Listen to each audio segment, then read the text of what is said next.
now, and I want to work for you next year in the White House. This is a year that's going to make a difference of the future of the United States of America. Are we going to have more of the same, or are we going to have a complete change? Are we going to remember that we're made by God, we are God's creatures, we'll answer to God someday? Only the person who lives in this White House can bring peace to this world next year. Right now, we're on the verge of a world civil war. More of the same. This is more of the same. None of these people will do anything different than has been done before. This is a surprise for every Democrat in the world and every Democrat in America. This lady wants war with Iran. What's above it? AIPAC. She has sworn to the Israeli government lobby she will attack Iran. And Iran is partners with Syria. So if you want the status quo, if you want a war in Iraq, if you want Lebanon, you want Israel, you want Gaza, now you want to attack Iran, and then you're going to have Syria involved, vote Democratic. Would you ever think that would happen?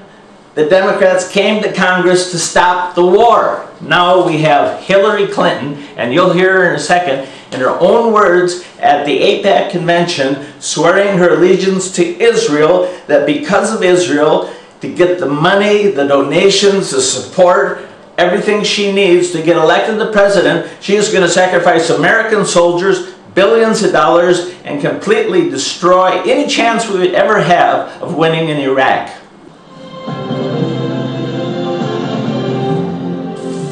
About 5,000 AIPAC members are attending this conference. The speakers include a number of members of Congress.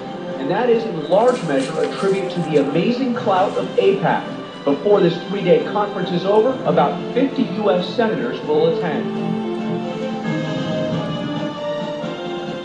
I'm told that this is AIPAC's largest policy conference ever. I congratulate you for being here in these numbers with this energy.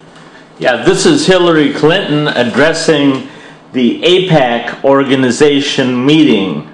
If Hillary Clinton doesn't do what AIPAC wants, Hillary Clinton won't get the millions of dollars of support of AIPAC. This AIPAC fundraiser was held only to convince the United States Congress that they better attack Iran for Israel. American money, American soldiers, and American lives and injuries. AIPAC wants us to attack Tehran, and Hillary Clinton, to get AIPAC support, has to agree. So let's hear what she says that AIPAC told her to say, because she puts the security of Israel ahead of the security of America. She'll say anything and do anything to get elected. So let's listen to Hillary.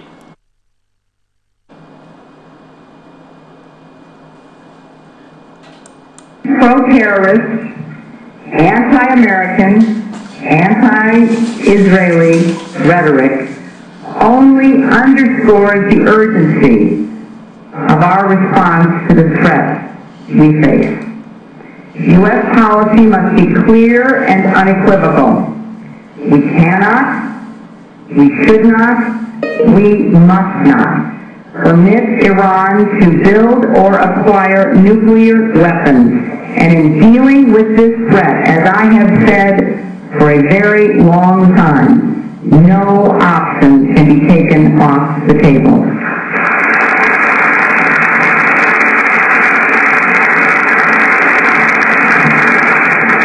But Iran is a threat not only because of the hateful rhetoric spewed by its president, not only because of its nuclear ambitions, but because it uses its influence and its revenues in the region to support terrorist elements that are attacking innocent Israelis.